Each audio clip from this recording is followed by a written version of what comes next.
Many Christians believe that going to church on Sundays, saying a few prayers and believing in God in their own way is enough to feel safe.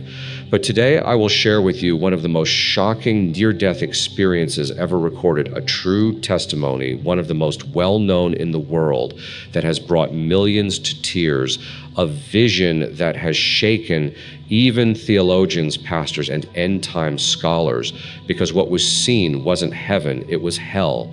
And it wasn't full of atheists. It wasn't full of witches. It was full of Christians who knew the scriptures, who always went to church and prayed, but had made a subtle mistake, one that over time had become almost normal, accepted, even justified. Today, I invite you to listen carefully, because this isn't a story meant to scare. It's a cry to awaken, a chance to examine your heart, and maybe to decide to change your life before it's too late. Before we begin, I ask for a small gesture that makes a big difference.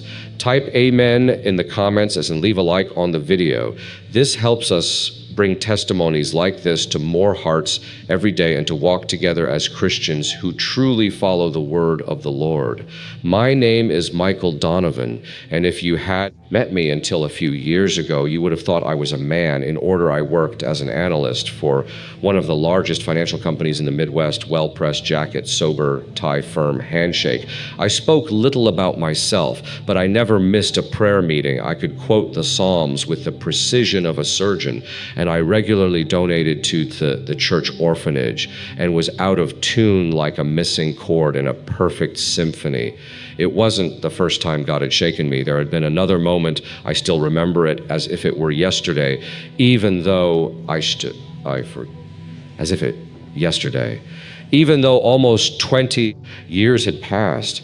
I was 19 and fighting a raging fever to the point that my body trembled as if in an earthquake. That night, while my mother bathed my forehead with a damp towel, I saw something. Not with my eyes, but with my spirit. I was above a city I didn't recognize, suspended in midair, and everything was gray. There was no sun or stars, only fog. Then two enormous towers emerged from the mist, and within seconds collapsed one after the other, as if an invisible giant had struck them in the heart. Invisible giant had struck them in the chowded. Names, others prayed, others fell and did not get up.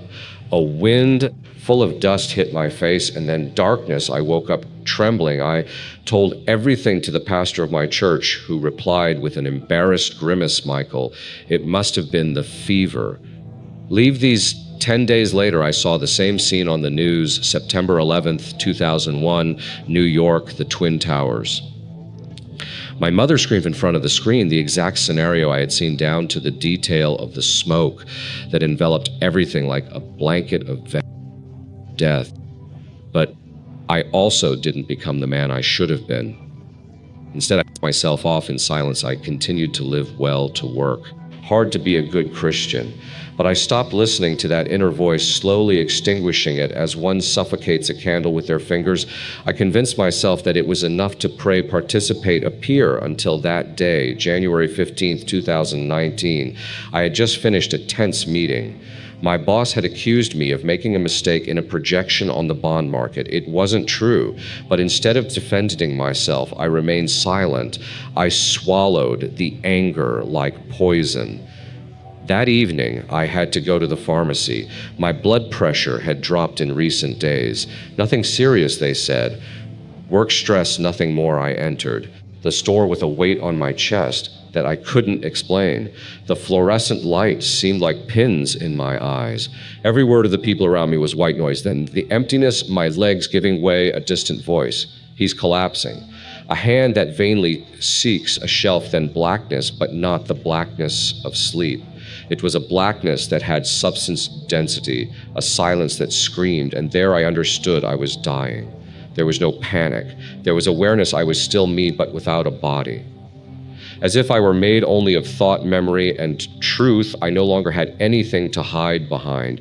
Neither titles, nor careers, nor memorized verses, only my soul and a call that rang again loud like the one in 2001. Only this time, there was no time to ignore it. I can't say how long I remained suspended in that darkness. It wasn't an absence, as if the night had eyes and memory, as if it knew me better than I knew myself. There was no sound yet. The silence buzzed like a submerged drum. I had no body, yet I perceived everything. My breath was gone, but my consciousness had ignited as never before. Then something changed. Not a voice, a wordless whisper like wind caressing the mind, and the darkness began to break, not suddenly, but slowly like a cracking glass. A crack of light opened before me, and I was drawn in. I found myself in a place that no language can accurately describe. It looked like a garden, yes, but not like the ones cultivated on earth. It was a garden broken soulless. The trees were twisted as if they had suffered too much. The branches bent towards the ground like hands in eternal prayer. The ground beneath my feet was dry but not dead. It breathed, and it breathed pain. I walked barefoot but felt no pain, only regret, not mine, of others, of millions. It was as if every grain of soil told unsaid stories, unmade choices, unheard prayers. Every leaf whispered names, every stone carried memory. That garden was the echo of lost opportunities. In the center, I saw a fountain, but instead of water, sand, fine, golden sand, falling from an invisible hole and disappearing into nothingness. Each grain seemed like a second, a possibility. Each falling second said, too late. I approached.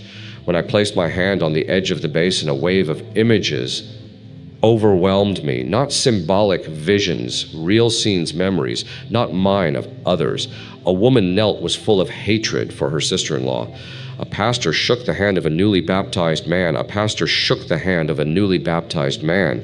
But in his heart, he was thinking about to grow his ministerial image. A young man read the scriptures every morning, but he did it to feel superior to his friends who had stopped going to church, all religious, none redeemed. And then I heard the voice, not as sound as identity.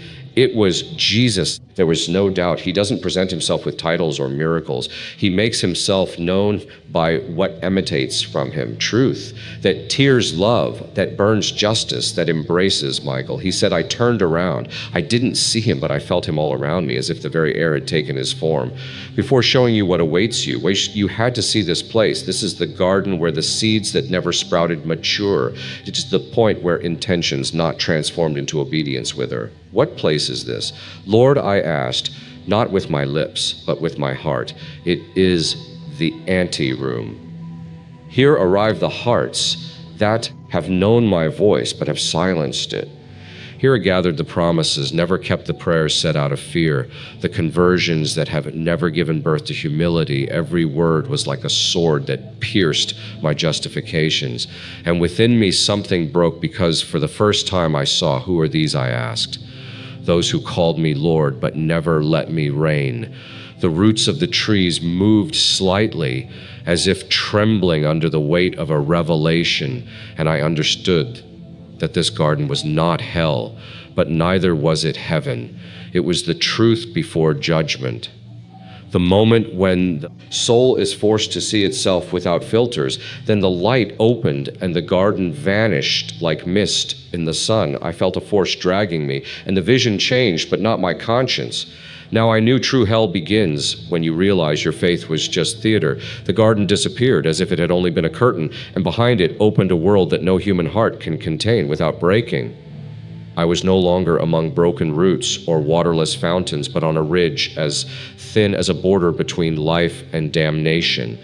Below me, an enormous valley stretched into infinity. And what I saw, I will never forget, not even in 1,000 lives. The ground was black, not like night, but like burnt flesh.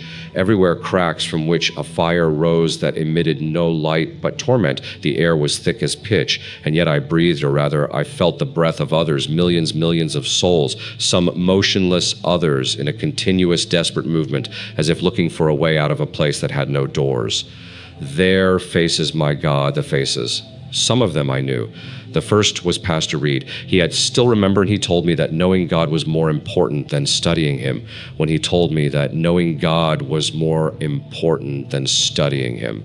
Yet there, immersed in the flames, he shouted, verses that dissolved into the air like sand. He had lost his voice from so much pleading, and no one was listening to him. Then I saw Janet, the choir leader. She had a talent that moved the congregation every Sunday, but now her hands were clenched in tight fists as if still holding microphones. Her lips moved, but no sound came out, only despair. She had sung of freedom while living as a prisoner of contempt for those who were not as spiritual as her. Why? I asked, my heart threatening to break. They were yours, Lord, they served you. Jesus' voice answered me deep as an ancient drum. They served me, yes, but they did not belong to me. They served religion, prestige, their own image. They used my name as a shield against humility. They spoke of grace, but they built walls with what I had lived in. And as I walked among those souls, I saw the most terrible scene of all. A man dressed as a preacher, but which robe was still recognizable, even though burned and torn. I preached distinguished him where the word sound doctrine. I led souls to you. You led souls. You led souls to the worship of yourself. Jesus' voice replied, you used the truth to exalt yourself. You defended doctrine, but you never loved your neighbor.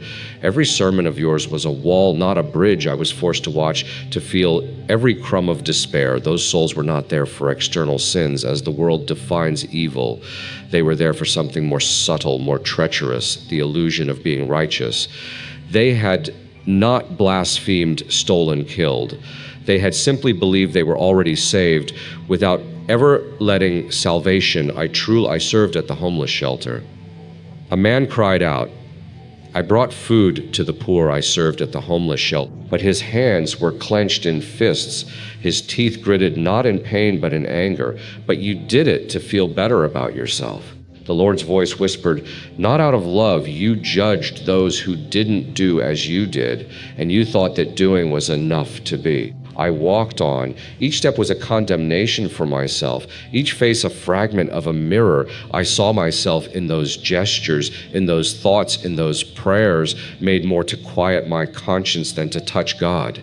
Then I saw something that made me falter myself, not in the valley, but above, still alive, standing during a worship service some years before, hands raised, eyes closed, but inside judgmental thoughts, I had observed a man in the front row with a dirty coat and had thought, what is someone like him doing here? I was there in my body, but there was no love-only form. I slumped down even without a body, my spirit bent like glass in the fire, and Jesus spoke again. The cemetery of the religious is full of those who believe that faith was a role, a mask, a habit, but I do not look at hands, I look at the heart, and in that moment, I understood. Hell is the place where every illusion falls away. I don't know how much time passed between one scene and another. In the realm where I was, time was like smoke. You saw it move, but you couldn't grasp it. When the valley of fire and the religious dissolved before me, there was no transition. I was simply transported as by a greater will that knew exactly where and what I needed to see. I found myself in a strangely silent place. There were no flames. No screams, only faces. Hundreds, maybe thousands, they floated in space, motionless like portraits hanging on an invisible wall. There were no bodies, only faces, but those faces conveyed a pain that pierced the skin of the soul. It was the pain of awareness. Jesus was with me. I didn't see him, but I felt him behind me. His voice didn't reach my ears. It went directly into my spirit. These are the hearts that convince themselves they didn't need me. The first face that came close to me was that of an elderly woman. She had large, intelligent, deep eyes, but full of contempt, as if she still judged. Even from there, Jesus said she led prayer groups for 30 years. She knew the scriptures better than many pastors, but she never forgave her sister for an offense that dated back 40 years. Every time she prayed, she did so with a closed heart, and she believed that saying, I forgive, was enough to be clean, while inside she harbored resentment like poisoned honey. The face moved away and another appeared.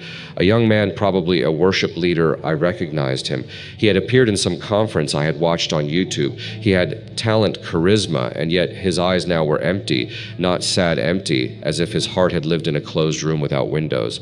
He in worship, Jesus said, but not to bring glory to me. He did it to feel he fed on the praises of men. And every time he received applause, his heartened a little more. Each face told a story. Stories. I knew stories that resembled mine. Every sentence I heard seemed like an echo of my own justifications. I serve. God, I tithe. I don't do anything wrong. But behind those phrases, like behind the heavy curtains of a theater, hid the most silent and most powerful idol of all, the self. Pride, Jesus said, does not always present itself with arrogance. Sometimes it dresses in modesty. It disguises itself as zeal. But deep down, it always seeks one thing: to be worshipped. And there I saw it, in mass, a familiar face, mine, not as I was at that moment, but as I had been during a team meeting. I was sitting listening to a colleague talk about a spiritual problem. I nodded, offered a verse of encouragement, but inside I thought, if only she had my faith, she wouldn't be in this situation. That thought struck me like a stab. I had never confessed it. I had never even considered it a sin, but now in the light of heaven, it was poison. And Jesus continued, pride does this. It convinces you that you are okay. It gives you a false peace. It makes you say, thank you, because I am not like others. It turns you into an invisible judge. And while you judge, you condemn yourself. I knelt down even without legs. My spirit knelt because I could no longer deny that I had lived that way. I had hidden pride under verses, under church services, under the image of a good Christian. But now every excuse burned not with anger, but with truth. Jesus spoke again, but his voice was no longer just firm. It was sweet, painfully sweet. Many enter faith sincerely, but they stop growing when they begin to feel better than others. That is where pride builds its nest, not among saints who believe they are no longer so. And I wept not with tears, but with memory so. And I wept not with tears, but with memory. Every memory that surfaced, every thought never confessed, every gesture made for appearance, everything returned like a river, and I had nothing left to say in my defense. And Jesus concluded, the face of pride is the one that refuses to be saved by grace because it still believes it can save itself. I was transported again as if an invisible wind made not of air but of discernment lifted me towards a higher place. But it was not heaven, not yet. It was a gray area, more refined, more subtle, but perhaps even more deceptive than anything I had seen so far. Before me stood towering structures, not built of stones or bricks, but of books, scrolls, notes, annotated Bibles, theological commentaries. The foundations were made of quotes as the walls of arguments, and each tower had a name engraved on it, doctrine apologetics, and I had loved them. I knew those names, and I had loved them. I approached the largest one, the Tower of Truth. A staircase of words spiraled up its side, famous phrases, sermon excerpts, conference notes. And next to the base, a man sat with his hands over his face. He wept not out of fear, but out of a pain that seemed ancient, consuming, without healing. I recognized him, Dr. Halverson. He had taught systematic theology. For 35 years, I had read his books, I had underlined his quotes. He had trained entire generations of preachers, but now he was there with his head bowed alone. Professor Halverson, I asked, even though I had no lips. He looked up, his eyes no longer held pride nor wisdom, only emptiness. I knew everything he said, but I knew no one Jesus spoke behind me. He knew every aspect of my word, but he never allowed himself to be loved by it. He loved precision, but not compassion. He defended the truth, but he did not live it. He had built a tower, not a home. I looked around. Dozens, hundreds of souls wandered through those places. Some climbed the stairs reciting verses, arguing, correcting each other, another quoted Augustine's between Bible translations. Another still made comparisons between Bible translations, and yet they were all still. No one was truly ascending. It was an illusory climb, a perpetual motion of weightless words. A discussion caught my attention. Two men were debating fervently about the interpretation of a passage from Revelation. One said, the rapture will occur before the tribulation. The other, no, during. And so they went on in a loop. Jesus' voice grew sterner. These have made theology an arena. They have exchanged my gospel for an intellectual battlefield. Every word of theirs was a bullet, every verse a blade, but they never wept for a sinner. They never embraced the weak. Truth became their crown, but not their cross. I knelt down. I could no longer deny it. I too many times had argued to defend sound doctrine, but not out of love. How many times had I corrected someone to feel superior, not to heal them? I had mistaken the content of truth for the possession of truth, as if it were mine, as if it were metal to be displayed. And Jesus added in a gentler voice, truth without love inflates, love without truth deceives, but truth with love transforms. How many know the scriptures but do not allow themselves to be written by them? How many speak of grace but have never truly received it? One of the men arguing, noticing my presence, turned around. His eyes were red consumed.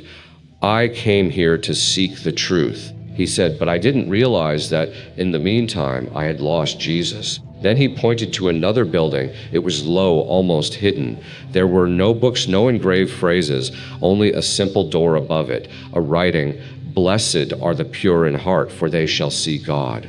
My spirit trembled. I had spent my life trying to understand God more than knowing him. I had studied his word like a code to be deciphered, not like a love letter. And now the towers I had admired were whitewashed tombs, beautiful but empty. Jesus concluded, many have built towers with my words, but they have never built an altar with their hearts. And the towers began to creak. The towers fell silently, no roar, no cloud of dust. They collapsed like castles of cards soaked by the truth. Only after silence reigned again, a path opened before me. It was not made of stones or earth, but of soft light. Each step was not movement, but revelation. I felt the weight of lies leaving me like clothes that were too tight. And before me, something began to shine. A valley opened up, but not like the previous one. This was not a prison, but a new garden.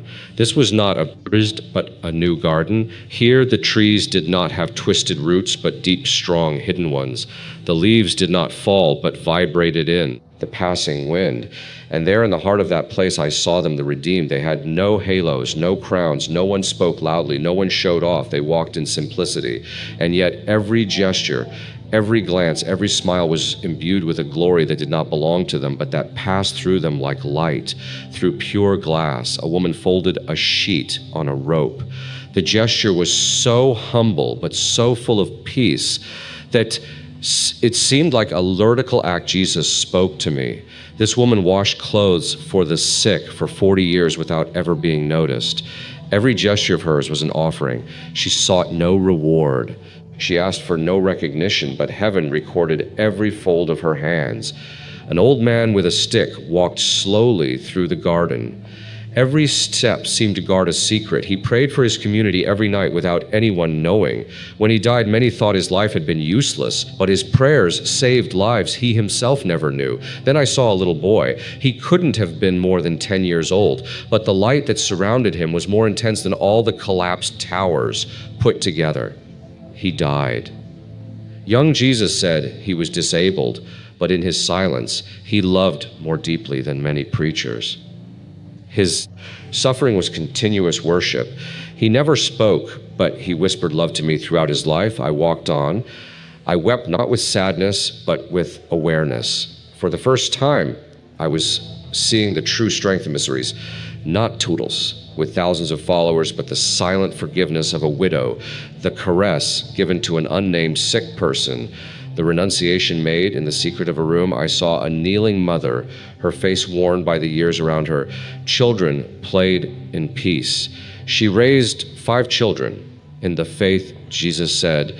No one ever applauded her, but every night she wrestled in prayer, and today her children lead others to me. She never stood on a pulpit, but she raised generations.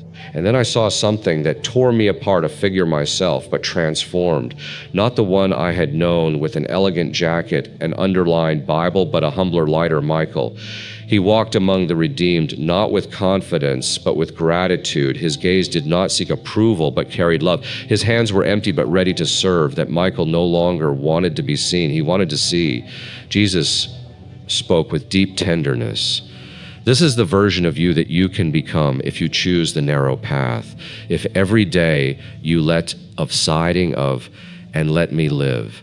If you choose the way of hiding, of forgiveness, of inner truth, this version of you is not far off. It is possible. But it requires you to die 1,000 times, to pride, to vanity, to the fear of not being enough. I looked at him. No words were needed, only a yes. And I understood true salvation is not in knowing, in serving, in doing. It is in allowing oneself to be transformed, in saying, it is no longer I who live, but Christ who lives in me. I can't explain how it happened, but something began to call me back, not with a voice, with an attraction like the pull of water to its source. The garden moved away, but it did not vanish. It was as if it were being etched inside me. Every face seen, every word heard, every truth revealed did not fade away, but were planted in me like eternal seeds. Jesus looked at me. This time I saw him not as a distinct face, but as an embodied light, a gaze that held together both fire and forgiveness, no condemnation in his eyes. Only truth, only love, but a love that burns away masks, that is not satisfied with almost. Michael, he said, you have seen what many see only too late, but you have been granted to return, not because you deserve it, but so that others may hear, not to boast, but to warn. His words were not suggestions. They were fire written on the heart. Every hour Christians die convinced they are saved and wake up in the place of eternal separation, not for visible sins, but for unrecognized pride, untransformed religion, heartless prayers. I looked at him with all that I had. How can I live now? Knowing this, you will live as a lit lamp in the midst of sleep. Not everyone will listen to you. Some will mock you. But you have not been called to convince, only to tell, and whoever has ears to hear will understand. Then he showed me a scene, a hospital room. My body lying still, cold hands, closed eyes. Machines beeping faintly, a nurse checking the monitor. My sister, in a corner with the Bible on her lap, whispered, God, bring him back, please. It is time. Jesus said, but remember, Michael, this life no longer belongs to you. Do not live for the opinion of men.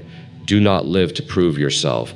Live for me. Announce what you have seen, and let my spirit continue what I have begun. With those words, everything dissolved, not like a dream ending, but like a curtain opening. I opened my eyes, neon light, human voices, smell of disinfectant, the rhythmic beep of a heart monitor, a spiritual presence that slowly retreated, but not completely. I was back. The doctors said I had been clinically dead for almost 3 minutes, but in those 3 minutes, I had lived an eternity. No one understood what had happened. Maybe a neurological reactions I needed, but I knew. And I didn't need explanations, I needed obedience. Since that day, my life has changed. Not in an aesthetic sense. I still work, I still talk to people, I still go to church. But everything is different. Before I prayed out of duty. Now I pray like someone who breathes underwater and finds an air bubble. Before I read the Bible like an expert. Now I read it trembling. Before I spoke about God. Now I listen to him. I no longer try to appear a certain way. I no longer want to be that good Christian. I want to be real. I want to be broken. I want to be transformed. And this is the message I leave you with. If you have come this far, do not trust your heart if it has not been broken and healed. Do not trust your religion if it has not produced humility. Do not trust your works if they do not spring from a love that has destroyed and rebuilt you. Jesus will not come for the best. He will come for the least, the humblest, those who've given up relying on themselves, those who tremble at his voice, those who strip themselves of all appearances. Every hour someone dies, every hour someone wakes up in eternity, and too often they realize they never truly knew him. Do not wait. Do not wait for a cardiac arrest. Do not wait. Do not wait for a cardiac arrest. Do not wait for a sign. Do not wait until it is too late. The kingdom of God is made of naked hearts, not clean hands, brothers. And sisters, if you've made it this far, it wasn't by chance.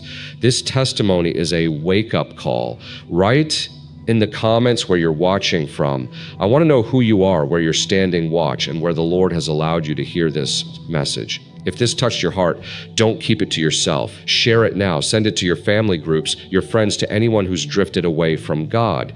Do it now before the silence falls again. And if you haven't already subscribed to the channel, and turn on the bell, not to follow me, but to stay awake, to not miss even one more call from heaven. Time is running out, but it's not too late yet. Let's prepare together